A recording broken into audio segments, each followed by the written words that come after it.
예수님이 그러시잖아요. 겟세마네 동산에서 마지막 기도하실 때, 그죠? 마지막 기도하실 때 그 땀이 너무 간절히 기도하니까 땀이 이 핏방울처럼 막 떨어지면서 하나님 앞에 기도하잖아요. 그 기도하실 때 제자들은 뭐 했어? 이 돌을 던져서 던질 만한 그 거리니까 돌을 던지면은 대략 한 100m 안 되죠. 아무리 멀리 던져도 100m까지 던진 사람은 제가 못 봤어요. 많이 던져봐야 한 5, 60? 그러니까 돌을 던질 정도 거리면은 100m 안 되는 한 50m 정도 그 거리에서 예수님은 저기서 기도하고 있는 거예요. 근데 제자들은 뭐 하고 있어요? 처음에는 기도했겠지. 그러니까 예수님이 뭐라 하냐. 마음은 원이로되 육신으로는 연약하구나. 이런 말씀을 꼭 하시잖아요. 그러니까 제자들도 거기서 자러 간 거 아니에요. 제자들도 기도하러 갔어요. 예수님이 기도하러 갔으니까. 그런데 육신이 피곤하니까 자버린 거예요. 우리가 여기 우리 통상 보면은 제자들이 참 믿음이 없어 이렇게 되는데 예수님의 삶을 쭉 보면은 굉장히 피곤하실 것 같아요. 뭐 제대로 먹기나 해요. 좀 쉴만 하면 병자들이 오고 또 좀 쉴만 하면 귀신 들린 사람 오고 또 좀 쉴만 하면 유대인이 와서 뭐 안식일이 어떤 날, 뭐가 어떤 날 얘기하고 그래서 누가 좀 신경 써가지고 저 대접하려고 집에 모셔서 저 식사 좀 하시죠. 그러면 저 세례 요한은 금식도 하는데 이 사람은 금식도 안 하고 술만 되게 먹네? 이렇게 말을 해버리거든요. 술을 언제 먹었습니까? 집에 가서 포도주 좀 주니까 그 당시에는 포도주가 음료수 같은 건데 왜냐하면 그 근동 지역에는 물이 안 좋아요. 우리나라처럼 물이 좋은 데가 아니에요. 그러니까 포도주가 마치 물처럼 되는 건데 그걸 보고선 술 취하고 있네 이런 식이나 얘기하고 그런 말들이 오고 가는 시대에 살고 있었습니다. 그러니까 제자들이 무척 피곤했을 거예요. 그것도 밤에. 그러니까 자지. 예수님이 이렇게 오셔서 뭐라고 하세요? 지금도 자고 있느냐. 깨어있으라. 깨어있으라. 그러고 또 가시고 또 다시 또 와가지고 또 자고 있느냐. 깨어있으라. 이런 말씀하시죠. 근데 보통 제가 하실 땐 깨어있으라는 얘기가 그래 그냥 눈 뜨고 있으라 이렇게 봤어요. 근데 오늘 이 골로새서 4장 2절 말씀을 쭉 묵상하면서 이게 단순히 육신의 눈을 떠서 깨어있으란 말씀 이상의 뭐가 있구나. 그래서 그 깨어있으라라는 것을 보겠습니다. 자, 첫 번째 깨어있으라는 얘기는 기도하라는 얘기입니다. 기도하라는 얘기예요. 그냥 깨어서 멍 때리고 있으라는 얘기가 아니고 깨어서 그냥 이렇게 하나님 예수님 뭐하고 계시나 흘끼들끼 보면서 흉내내라는 얘기가 아니라 기도하라는 얘기입니다. 깨어있으라는 얘기는 어떻게? 계속 기도하라는 얘기예요. 우리가 보통 기도하다가 좀 뭐하면은 그냥 그죠? 근데 그러지 않고 계속 기도하라. 또 뭐 기도했는데 하나님 응답도 안 해주세요. 에이 모르겠다. 그게 아니라 계속 기도하라. 그걸 나중에 데살로니가 전서 5장에서 뭐예요? 쉬지 말고 기도하라. 똑같은 말입니다. 그러니까 기도를 할 때 시작했으면 끝까지 하라는 얘기입니다. 근데 어떻게 끝까지 하라고? 감사로. 그것이 깨어있는 것입니다. 왜냐하면 마태복음 24장에 25장에 이렇게 말합니다. 너희들이 그 때와 그 시기를 몰라. 그 때와 그 시기. 그 때와 그 시기는 뭐예요? 마지막 주의 날. 마지막 그때. 우리 각 개인적으로 보면은 내가 죽을 때. 여기서 내가 언제 죽을지 아는 사람이 있어요? 죽으면은 기도 못 하잖아요. 죽으면 예배 못 드리잖아요. 그죠? 그러니까 개인적으로 보면 내 죽을 때고 우주적으로 전 세계로 봤을 때는 주님의 재림 때고 그때는 모른다는 얘기예요. 그러니까 어느 날에 너희 주가 임할는지 주님의 날이 너희가 알지 못하니까 깨어있으라. 깨어있으라는 얘기는 기도하라는 뜻입니다. 그 다음에 깨어 있으란 얘기는 마귀의 올무에서 벗어나란 얘기입니다. 왜? 잠자고 있으면은 거기 함정에 빠져요. 잠자고 있으면.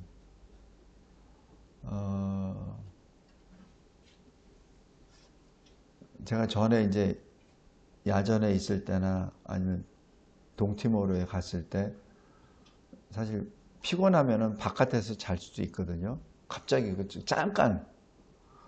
근데 제가 동티모르에 있을 때 제일 걱정되는 거는 거기에 독충이나 아니면은 그 열대지방이니까 독사입니다.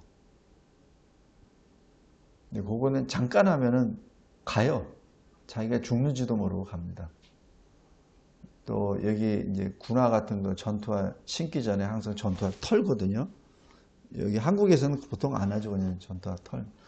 근데 왜 터냐면 전갈이 있으니까. 왜 그 그늘이 지니까 걸로 들어간다고요. 전갈이 있는데 쑥 집어넣으면 끝이지 뭐. 전갈이 보통 이 24배인가 그 독이 있다 그러니까. 끝이에요. 벗지도 못하고 그냥 갑니다. 이게 마귀의 올무가 바로 그런 거예요. 그래서 베드로서대도 나오잖아요. 네 문 앞에 마치 사자가 자기 먹이를 삼키려고 딱 웅크리고 딱 대기하고 있는 것처럼 지금 네 문 앞에 서 있다는, 기다리고 있다는 얘기죠. 우리 동물의 왕국이나 이런 거 잘 보세요. 사자가 어떻게 사냥을 하는지. 가만히 있습니다.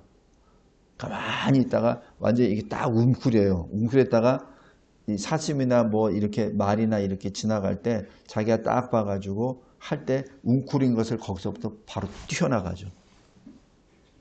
최고의 컨디션을 준비하는 거죠. 최고의 컨디션. 스프링을 쫙 눌렀다가 그 순간에 탁 튀겨나가듯이. 그 순간입니다. 마귀가 그렇게 공격한다는 얘기예요. 네, 마귀의 올무에서 벗어나면 어떻게 된다고요? 하나님께 붙잡힌 자가 되는 거예요. 그러니까 이 세상에서는 두 가지의 길입니다. 하나님께 붙잡히느냐, 마귀에게 붙잡히느냐. 그러니까 하나님의 사람들은 하나님께 붙어 있어야죠. 그래서 항상 영어로 하면 cling to him 이란 얘기예요. 그러니까 하나님께 매달려 있으란 얘기입니다. 딱. 근데 내 힘으로 매달리는 게 아니라 실은 하나님이 나를 잡고 계시죠. 전능하신 손으로. 그러니까 거기에 붙어 있으란 얘기입니다. 그래야 산다는 얘기예요. 그러니까 하나님께 붙잡혔다는 것을 어떻게 알죠? 하나님의 말씀에 순종하는 사람. 하나님의 뜻에 따르는 사람. 그게 붙어 있는 증거입니다. 근데 하나님 말씀에 순종 안 하잖아요? 그럼 붙어 있는 게 아니죠. 하나님께서 떨어져 나간 거죠. 그러니까 우리가 영적으로 봤을 때 어떤 영적인 건 눈에 보이지 않는 거야. 신비한 거야. 비밀스러운 거야. 그러니까 누구도 얘기 못해. 보통은 이렇게 얘기해요. 그러나 실은 눈에 볼 수 있습니다. 우리 알 수 있어요. 육신의 눈으로도 알 수 있어요. 뭘로? 그의 행동을 봐서. 그의 행동을 봐서 아, 이 사람이 진짜 하나님의 사람인지 진정으로 하나님께 붙어있는 사람인지 아니면은 하나님의 사람인 척하면서 실은 마귀에게 붙어있는지 그거 보면 알잖아요. 우리 굳이 설명할 필요 없잖아요. 그죠? 그 다음에 기도가 깨어난다는 얘기는 뭐냐면 계시록 16장 15절에 이렇게 말씀합니다. 누구든지 깨어 자기 옷을 지켜라. 이런 말씀이 있어요. 그 계시록 16장 꼭 찾아보세요. 꼭 찾아보십시오. 깨어서 자기 옷을 지켜라. 이 자기 옷이 어떤 옷이에요? 예수님이 우리에게 주신 옷. 예수님이 우리 옷을 가져가셨잖아. 우리 옷이 뭐예요? 죄의 옷.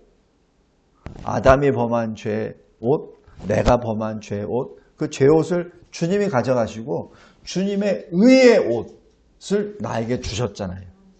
그래서 십자가에 달려 죽으셨잖아요. 그러니까 우리 죄값을 십자가에 달려 죽으심으로 다 지불하셨다고 선언하시잖아요. 그러니까 대신에 우리에게 주님의 옷을 주셨거든. 그러니까 그 옷을 빼앗기지 말란 얘기예요. 그 옷을 빼앗기지 말라. 그 옷을 빼앗기면 어떻게 돼요? 벌거숭이가 되니까 너의 죄가 그대로 나타나잖아. 그러니까 수치를 당하지. 그 얘기입니다. 주님의 의의 옷을 우리가 입었기 때문에 내 죄가 덮어진 것이죠. 내 죄가 덮어진 거예요. 내 죄가 없어진 게 아니라 내 죄가 덮어진 겁니다. 그래서 그 주님의 옷이 빼앗기고 나면 내 죄가 그대로 드러나는 거예요.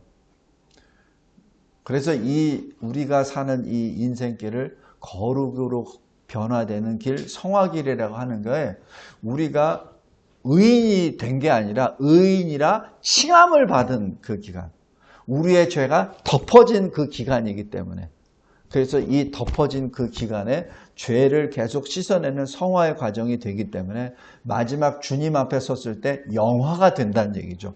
내 죄가 사라지고 완전히 영화로운 몸이 된다는 얘기예요.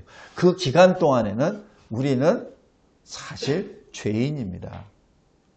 실질상으로는 죄인이에요. 그런데 하나님의 눈에서는 의인이라 불림을 받죠. 왜? 예수님이 옷을 우리가 입었기 때문에. 그게 신학적으로의 표현입니다. 성도 여러분, 계시록 16장 15절 잘 들어보세요. 누구든지 깨어 자기 옷을 지켜라. 벌거벗고 다니지 않도록 해라. 자기의 부끄러움을 보이지 않도록 하라. 그래야 복이 있도다. 여기서 복은 영생을 말합니다. 그 다음, 그래서 계시록 22장 14절에 자기 두루마기를 빠는 자들, 그 자기 두루마기가 뭐예요? 예수님이 나에게 주신 그 옷입니다. 의의 옷. 그런데 주님이 나에게 주셨을 때는 깨끗하고 희었는데 내가 살면서 죄를 범했기 때문에 누더기가 되고 더러워졌어요. 그걸 빨으란 얘기입니다. 뭘로 빨아요? 말씀과 기도로. 말씀과 기도로 거룩해진다고 했잖아요. 디모데전서 4장 5절. 그리고 또 뭘로 빨아요? 마음을 찢는 회개 눈물로 빨아야 되죠. 그 사람들이 복이 있다. 왜냐하면 생명나무에 나아가며 성에, 새 예루살렘 성에 들어갈 수 있는 권세를 받으려 함이로다 라고 그렇게 말씀합니다. 성도 여러분, 이게 뭐예요? 기도입니다. 깨어있으라는 것은 기도하라는 말씀입니다. 아까 제가 말씀드렸듯이 예수께서 겟세마네 동산에서 기도하실 때 땀이 땅에 떨어지는 핏방울 같이 된다고 했죠. 예수님이 굳이 이렇게 기도하실 필요 없잖아요. 예수님은 하나님이신데 굳이 그렇게 하실 필요 없어요. 근데 어느 정도 힘썼냐면 애써서 더욱 간절히 기도해서 그 땀이 날 정도로. 근데 땀이 어느 정도 나냐고요? 핏방울처럼 쏟아진다는 얘기죠. 저도 기도할 때 어떤 때는 땀이 나서 그때는 막 이걸 벗어버리죠. 근데 주님은 벗지도 않고 그걸 그대로 몸으로 내려놓습니다. 왜냐하면 그 덥다는 느낌보다 하나님께 부르짖는 그 기도가 너무 간절하기 때문에. 예수님이 제자들에게 이렇게 말씀하세요. 마음에는 원이로되 육신이 약하여 자고 있구나. 이렇게 위로를 해주세요. 막 책망하면서 막대기 들면서 막 때리는 것이 아니라 위로해 주면서 이렇게 말씀하십니다. 시험에 들지 않게 깨어 기도하라. 여기서 똑같은 말씀이에요. 깨어있지 않으면 어떻게 된다고요? 시험에 들어간다는 거죠. 제가 시험이라는 건 두 가지 의미가 있습니다. 하나의 시험은 상대를 업그레이드 시키기 위해서 더 좋은 모습으로 낳기 위해서 하는 시험이에요. 그게 테스트입니다. 그 테스트는 우리 학교에서 시험 본 테스트예요. 그러니까 이 학생들을 괴롭히려고 테스트 시험을 주는 것이 아니라 학생들에게 성적을 더 증진시키기 위해서 더 좋은 모습으로 만들기 위해서 시험을 하죠. 만약에 시험을 안 주면 공부 안 하잖아요. 그죠? 근데 또 하나의 테스트는 temptation, 유혹입니다. 그 유혹은 상대를 무너뜨리기 위한 거죠. 그 시험이라는 게 두 가지 의미가 있습니다. 여기서 주님이 말씀하신 시험은 유혹을 말합니다. 그러니까 너를 무너뜨리기 위한 마귀의 유혹에 빠지지 않도록 어떻게 하라고? 깨어 있으라. 다른 말로 기도하라는 얘기죠. 그래서 깨어 있으라, 기도하라는 동일한 말입니다. 그래서 이게 히브리어와 헬라어의 공통적인 패턴이에요. 똑같은 말을 할 때 우리는 한국어는 똑같은 말을 반복해요. 기도해라, 기도해라 이렇게 말합니다. 그러나 히브리어나 이 헬라어에서는 똑같은 말을 반복 안 해요. 특히 영어에서도 마찬가지입니다. 똑같은 말을 반복 안 합니다. 깨어 있으라, 기도하라. 똑같은 말입니다. 그 다음에 에베소서 5장 14절에 잠자는 자여 깨어나라. 죽은 자들 가운데서 일어나라. 다시 얘기해서 여기 잠자는 자가 무엇을 의미하죠? 낮잠 자는 자가 아니에요. 죽은 자를 말합니다. 똑같은 말이에요. 잠자는 자, 죽은 자 똑같습니다. 왜 죽은 자라고 하죠? 영이 죽은 자라는 얘기입니다. 지금 여기 잠자고 있는 우리가 생각하는 밤에 자고 낮에 자는 그 사람을 얘기하는 게 아니에요. 영적으로 죽은 자들아. 영적으로 죽은 자들 가운데 누워있지 마. 그게 뭐예요? 거룩하라는 얘기입니다. 아까 제가 거룩이 뭐라 그랬어요? 다르다. 구별되다. 너희가 지금 세상에 살고 있어. 근데 너는 거룩해. 왜? 너를 구원하신 나 여호와가 거룩하니까. 그죠? 그게 레위기 11장 19장의 말씀이잖아요. 근데 그게 뭐예요? 너 세상에 있지? 근데 세상과 구별돼. 세상과 다르게 살아. 그 말씀입니다. 왜? 나 여호와가 세상과 다르고 세상과 구별된 존재니까. 그러니까 너 좀 똑같이 영적으로 죽은 자들과 같이 누워있지 마. 그들과 다르잖아. 그들과 구별된 삶을 살아. 그러기 위해서는 어떻게? 누워있지 말고 일어나. 그런 뜻이죠. 자고 있지 말고 거기서 깨어나. 그런 얘기죠. 다시 얘기해서 기도하라는 얘기는 살아나라는 얘기입니다. 성도 여러분 꼭 기억하시기 바랍니다. 기도가 잘 안 됩니까? 그렇다면 여러분의 영적 상태에 주님이 주시는 적신호입니다. 적신호예요. 레드라이트입니다. 레드라이트예요. 우리 응급차가 쭉 갈 때 막 빨간불 휙 나오죠. 소방차 갈 때 빨간 막 나오죠. 왜 그렇습니까? 위험하니까. 기도하는데 그 자리에 찾자고 가기가 싫어. 기도하라 그러는데 기도하기가 싫어. 기도하려고만 앉아있으면 막 잠이 와. 그거는 하나님이 여러분에게 알려주시는 적신호입니다. 레드라이트예요. 꼭 기억하시기 바랍니다. 꼭 기억하시기 바랍니다. 그래서 깨어라, 깨어나라 하는 얘기는 기도하라 라는 얘기고 깨어나라 얘기는 일어나라는 얘기예요. 어디서? 죽은 자들 가운데서 일어나라는 얘기예요. 우리 믿음의 거인들 잘 보세요. 여기 우리 성경에 나오는 믿음의 사람들 잘 보세요. 전부 다 기도하잖아요. 시편 보세요. 다윗이 항상 기도하잖아요. 그죠? 언제 기도 안 하죠? 다윗이 밧세바하고 동침할 때 기도 안 합니다. 그 사무엘사를 잘 보세요. 그리고 자기 충신 우리야 신하를 죽이려고 할 때 기도 안 합니다. 마지막에 그 병력 수를 확인할 때 그때 기도 안 합니다. 언제 기도해요? 하나님이 징벌을 가실 때 그때 기도합니다. 사울도 마찬가지예요. 사울이 하나님으로부터 허락을 받아서 왕이 됐잖아요. 사울이 하나님께 기도하는 거 봤습니까? 기도 안 합니다. 성도 여러분, 기도는 깨어나는 것입니다. 근데 그 근본이 에베소서 5장 14절에 그리스도께서 너에게 비추이시리라.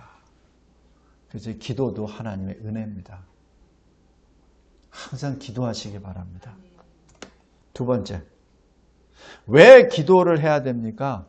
기도를 통하여 하나님이 지혜를 주세요. 어떤 지혜? 하나님의 일을 보여주세요. 하나님의 일을 보여주세요. 시내산에서 모세가 기도하잖아요. 모세가 기도할 때 하나님 주의 길을 보여주세요. 주님이 우리의 하나님이신 것을 나타내기 위해서 주님이 우리와 같이 동행해 주세요. 그리고 세 번째 기도, 주여 주의 영광을 보여주시옵소서. 그게 우리 25년 진리와 제자교회 표제이기도 해요. 영광을 보여주셔서. 왜 영광을 보여주셔서 해야 됩니까? 그 뜻은 하나님께서 나에게 그때그때마다 보여주시는 것 감사합니다. 나와 동행하시는 것 감사합니다. 그런데 주님, 전체 그림을 보여주세요. 그 뜻입니다. 그래야 내가 온전히 이스라엘을 이끌고 나갈 수 있지 않겠습니까? 그냥 내가 한 걸음 한 걸음 걸어갈 때마다 주님이 나에게 인도해 주심을 감사합니다. 그것만으로도 충분합니다. 그런데 주님, 나를 이스라엘을 이끄는 지도자로 주님이 세워주셨사오니 내가 하나님의 마음을, 하나님의 뜻을 완전히 그것을 큰 그림을 볼 수 있도록 주의 영광을 보여주세요. 이렇게 말씀하죠. 그러자 주님 뭐라고 하세요?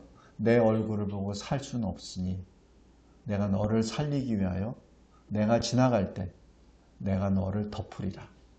너는 나의 등을 보리라. 그러면서 뭐라고 해요? 내 곁에 있는 반석 위에 서라. 이래야죠. 성도 여러분, 그렇게 모세를 사랑하십니다. 어느 반석 위에? 하나님 옆에 있는 반석 위에. 제일 확실하죠. 그 반석이 무엇을 의미합니까? 우리 항상 하잖아요. 주는 여호와는 나의 반석이시오. 바로 그 반석이 그리스도를 의미합니다. 성도 여러분, 주님의 등을 보고 주님의 큰 그림을 본 것이 바로 창조, 노아의 심판의 모습입니다. 전에 제가 말씀드렸듯이 창조 역사를 그렇게 소상히 노아 홍수 심판을 그렇게 알 수 없어요. 아담도. 모세에게 보여주신 것입니다. 기도를 통하여 하나님의 큰 일을 보여주십니다. 그 다음에 또 뭘 보여주시죠? 변화산에서 예수님이 세 제자만 데려가시잖아요. 베드로, 야고보, 요한. 나머지 제자는 빼고 세 제자만 데려가십니다. 그때 기도하실 때 모습이 변화가 되시죠. 그때 누구랑 영광의 모습으로 나타나죠? 모세와 엘리야. 여기서 잘 보십시오. 모세와 엘리야에게 주님이 말씀하시죠. 예루살렘에서 별세할 것. 그것을 전에 말씀드렸죠. 예루살렘에서 엑소더스, 바로 출애굽. 그 출애굽이 뭐예요?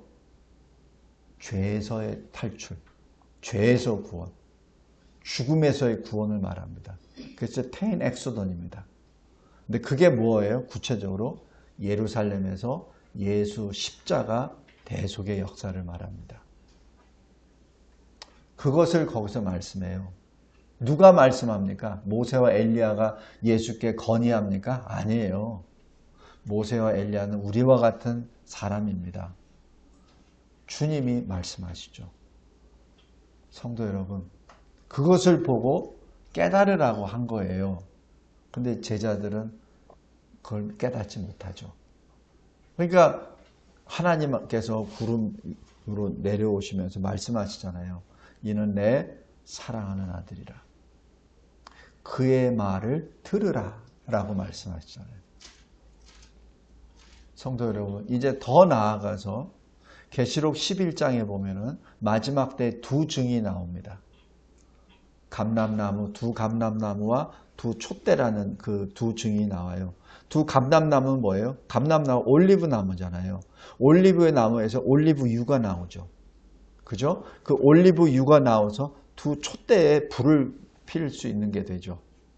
그게 두 감람나무와 두 촛대를 의미합니다. 두 증인을 말해요. 근데 두 증인이 마지막 날에 무엇을 하냐면은 기도함에 하늘의 문이 닫히고, 그럼 가뭄이 온다는 얘기죠. 또 기도함에 하늘에서 불이 내리고. 그게 뭐예요? 모세와 엘리야가 행했었던 역사입니다. 그래서 저는 이렇게 해석합니다. 예수께서 십자가에 달려 죽으심을 모세와 엘리야에게 말씀해 주시고, 다시 모세와 엘리야에게 너희의 사명을 내가 모아놨노라. 주의 날 오기 전에 두 증인이 마지막 때에 서야 하리라. 모세와 엘리야의 그가 받은 그 권세를 받은 두 증인이 일어나리라. 성도 여러분, 기도를 통하여 이런 일을 알 수 있습니다. 그 다음에 사도행전 2장에 오순절 성령 강림이 임하셨을 때 천하 각국에서 사람들이 다 모여들죠. 모여들어서 자기 나라 말로 거기에 있는 제자들이 말하는 것을 들어요. 아프리카에서 온 사람은 아프리카 말로 알아듣습니다.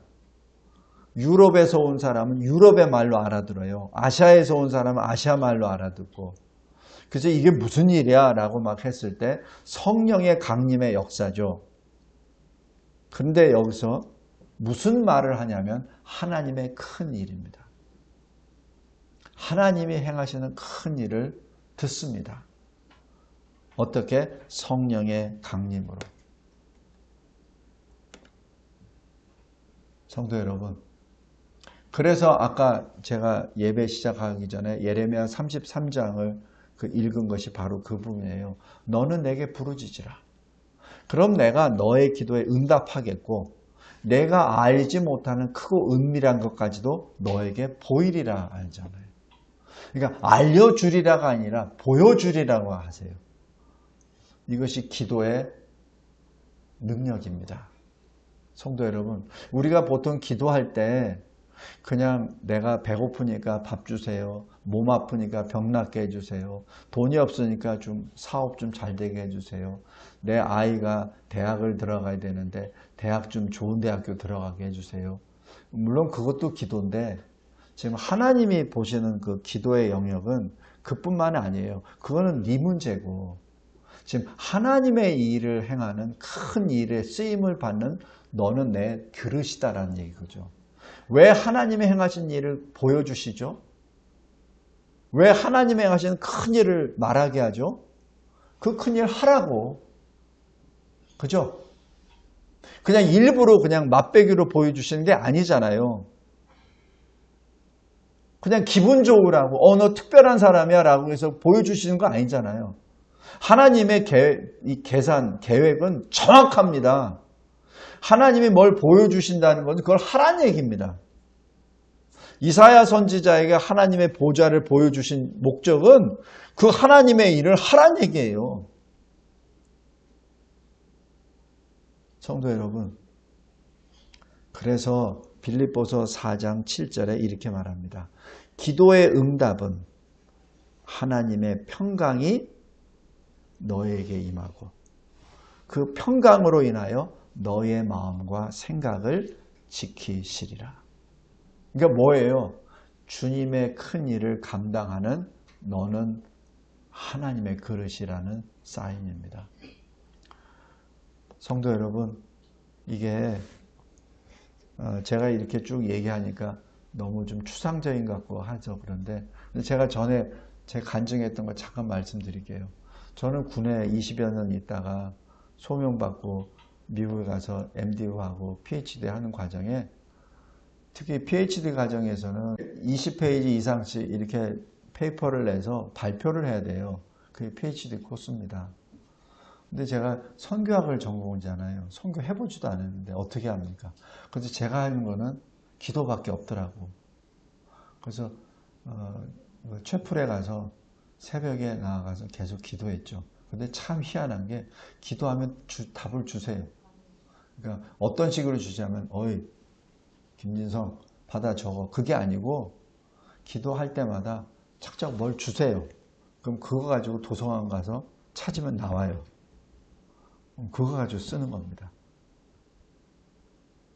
제 직접 경험입니다. 그러니까 보통 PhD 보통 한 5, 6년 걸리는 거 저 2년 반 만에 했어요. 그거는 제 자랑이 아니라 제 간증입니다. 제 능력이 아니라 하나님이 주세요. 그리고 제가 감당하지 못한 부분이 있어요. 라이팅은 제가 감당 못해요.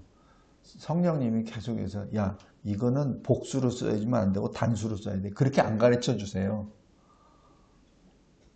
이 문장은 너무 좀 조잡하잖아. 좀 숙련된 모습으로 써야지. 그렇게 말씀 안 하세요.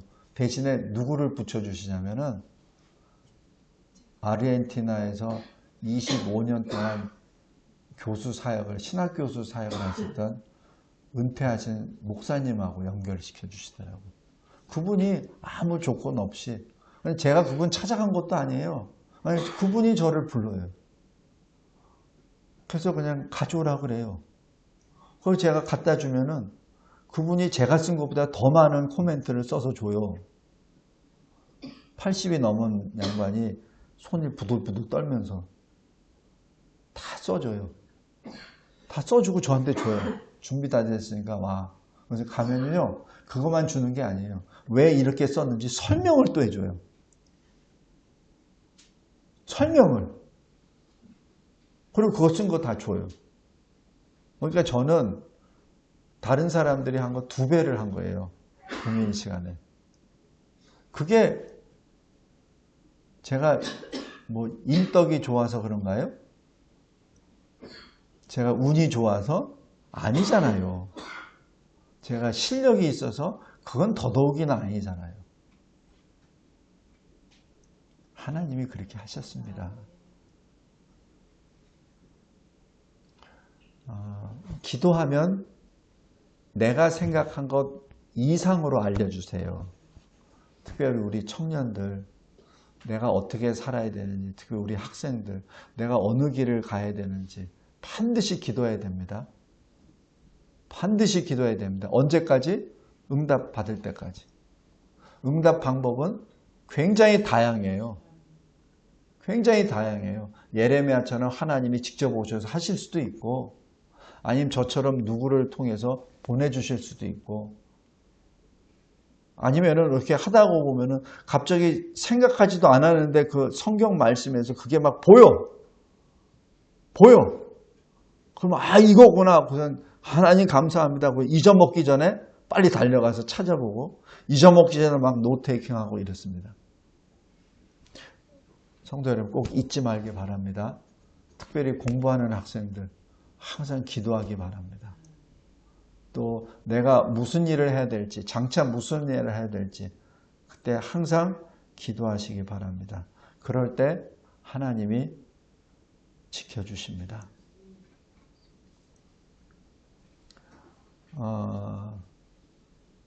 또 세 번째, 이 기도는 믿음의 토대 위에 성령께서 인도하십니다. 그러니까 이 기도는 믿음 없이 할 수는 없어요. 그 믿음으로 한 겁니다. 근데 왜 그러냐면 로마서 8장 26장 26절 27절에 이렇게 말해요. 우리가 기도하지 못할 때, 우리가 어떻게 기도하지 할 수 있는지를 깨닫지 모를 때 성령이 말할 수 없는 탄식으로 우리를 위하여 간구하신다라고 기록합니다. 성령이 능력이 없어서 말할 수 없는 탄식하시는 것이 아니라 우리가 자고 있으니까, 우리 영이 지금 멍 때리고 있으니까 우리를 깨우시기 위해서 말할 수 없는 탄식을 하시는 거예요. 성령이 능력이 없어서 그러신 것이 아니라 우리를 잠에서 깨우시는 방법이 우리 몸을 막 흔들어서 깨우시는 것이 아니라 말할 수 없는 탄식으로 간구하심으로. 예수님이 겟세마네 동산에서 자고 있는 제자들에게 어떻게 깨우세요? 막대기 들고 이놈 이렇게 깨우시나요? 몸을 흔들고 이렇게 하시나요? 아니잖아요. 기도하면서 깨우고 정 안 되니까 오셔가지고 말씀으로 깨워주잖아요. 그죠? 예수님이 자고 있는 베드로에게 발로 톡톡 차서 베드로야 너 일어나 그렇게 하셨습니까? 아니잖아요. 그것이 로마서 8장 26절입니다. 말할 수 없는 탄식으로 우리를 위하여 간구하심으로 하나님의 뜻이 무엇인지 우리에게 알려주시고 하나님의 뜻대로 우리를 위하여 간구하십니다. 그래서 성령의 인도하심으로 기도하게 되는 것이죠. 그 다음에 유다서 20절 21절에 이렇게 말합니다. 지극히 거룩한 믿음 위에 자신을 세우고 성령으로 기도하라는 얘기죠. 그러니까 기도하기 전에 뭘 해야 되냐면 믿음 위에 자신을 세워야 돼요. 근데 그 믿음이 어떤 믿음이냐면 거룩하신 하나님이 은혜 선물로 주신 거잖아요. 그러니까 그 믿음 자체가 지극히 거룩하다는 얘기입니다. 여러분들이 가지고 있는 그 믿음이 그냥 싸구려 믿음이 아니라 지극히 거룩한 믿음이에요. 여러분들이 그 예수 믿음이 혹시 연약할 수 있어요. 부족할 수 있어요. 그러나 그 믿음 자체가 얼마나 거룩한지, 얼마나 지극히 거룩한지 너희들이 깨달아 알아. 내가 가지고 있는 그 믿음이 얼마나 고귀한 것인지. 예수 생명으로 주신 거잖아요. 창조주의 생명으로 주신 거잖아요. 여러분들이 가지고 있는 그 믿음이 그렇게 존귀한 겁니다. 그 믿음 위에 너를 세우란 얘기예요. 네 자신 위에 서지 말고 네 계획 위에 세우지 말고 네가 생각하고 있는 어떤 생각이나 계획에 너를 세우지 말고 믿음 위에 세우란 얘기예요. 믿음이 뭐예요? 보이지 않습니다. 바라는 것의 실상이죠. 그 위에 세우란 얘기입니다. 그랬을 때 하나님의 사랑 안에서 너를 지킬 수 있어. 성도 여러분, 우리가 기도하지 않으면 죽어요. 아까 1번에서 했잖아요. 기도 안 하면 뭐예요? 죽은 거라고 그랬잖아. 기도 안 하면 죽습니다. 아니, 죽었기 때문에 기도 안 하는 거예요.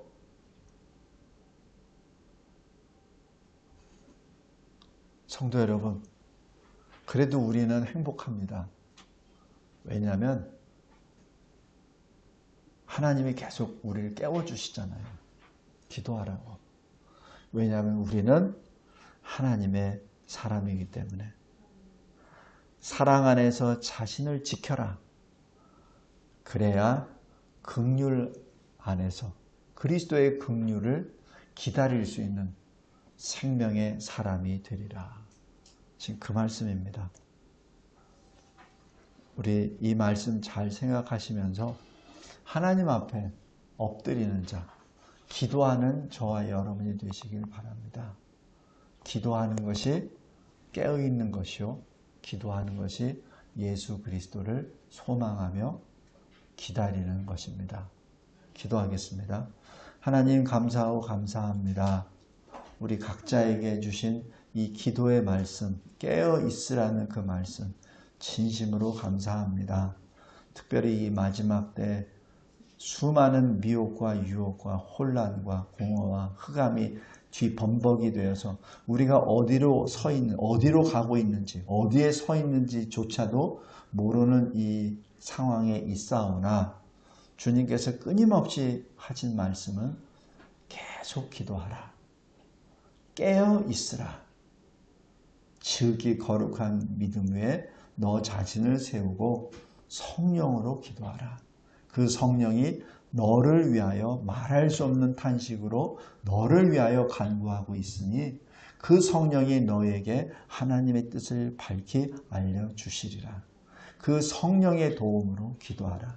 하나님, 그 기도를 통하여 하나님의 큰 일을 받고 그 하나님 나라의 일을 감당해 나아가는 이 교회와 우리 모든 성도들, 그리고 특별히 하나님이 사랑하시고 세우신 이 자유민주주의 대한민국이 되게 하옵소서. 예수 그리스도의 이름으로 기도드리옵나이다. 아멘.